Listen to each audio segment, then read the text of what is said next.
আসসালামু আলাইকুম প্রিয় দর্শক ভাই বোনেরা, আপনারা যে যেখান থেকে আমার ভিডিও দেখছেন, আশা করি সবাই অনেক অনেক ভালো আছেন। সবাইকে আমার অন্তর থেকে জানাই অনেক অনেক শুভেচ্ছা ও ধন্যবাদ।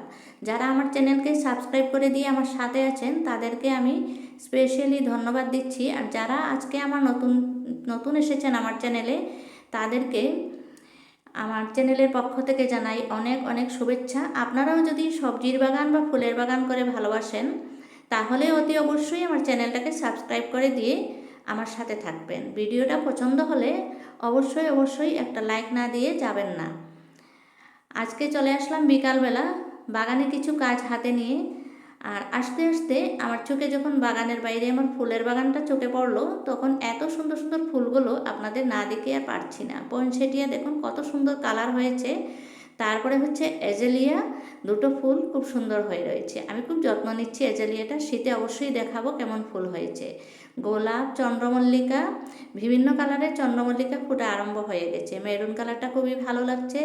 তারপরে নয়নতারা, মিক্স কালারের গাঁদা, এই ফুলগুলো, চন্দ্রমল্লিকা ফুলগুলো বাগানে দেখে আমার মনে হয় আমার পরিশ্রম রং নিয়েছে। এত সুন্দর সুন্দর আর এত বড় সাইজের চন্দ্রমল্লিকা নিজের হাতে কাটিং থেকে লাগিয়েছি, তারপরে যে আমি বিনা পয়সায় এত সুন্দর সুন্দর ফুল পেয়েছি, দেখে খুবই ভালো লাগছে। তাও আপনাদের সাথেও শেয়ার না করে পারছি না। বাগানটাকে ফুল দিয়ে সাজিয়ে রাখতে আমার খুবই ভালো লাগে, তাই ফুলগুলো বাইরে ছিল আর এখানে একটু রোদ বেশি পায়, তাই ভিতরে কয়েকটা গাছ আমি নিয়ে এসেছি। তারপরে হচ্ছে আমার যে কাজগুলো আজকে করব সেগুলো। এদিকে দেখুন ফুলকপির চারাগুলো, কিছু কিছু চারা হেলদি হচ্ছে, সেগুলো একটা একটা করে আমি পার্মানেন্টলি বসিয়ে দিচ্ছি। আমার এই বাগানটা কিভাবে তিলে তিলে করেছি তার একটু কথা আপনাদের সাথে শেয়ার করছি। প্রথম যখন বাগান করব বলে ভাবি, তখন বাগানে একটা টবও ছিল না। প্রথম নিয়ে এসেছিলাম কিছু মাটির টব আর লাগিয়েছিলাম বেগুন গাছ।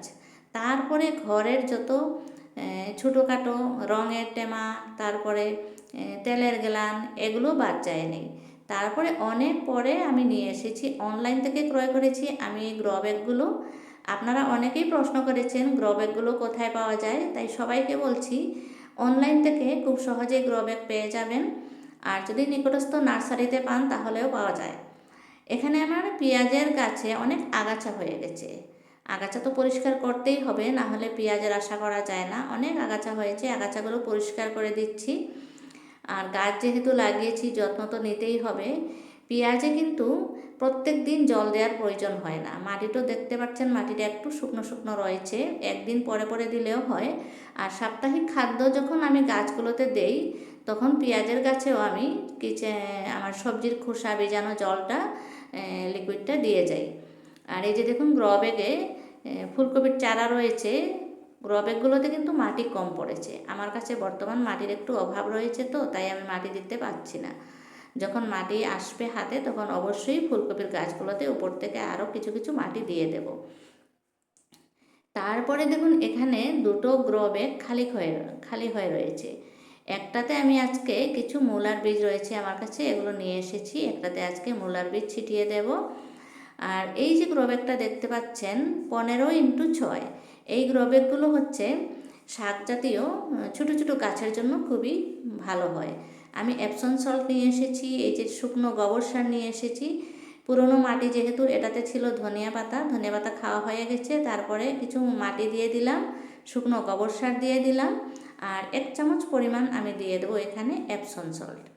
এপসন সল্টটা অবশ্য অপশনাল, আপনাদের হাতের কাছে থাকলে দেবেন, না থাকলে না দিলেও চলবে।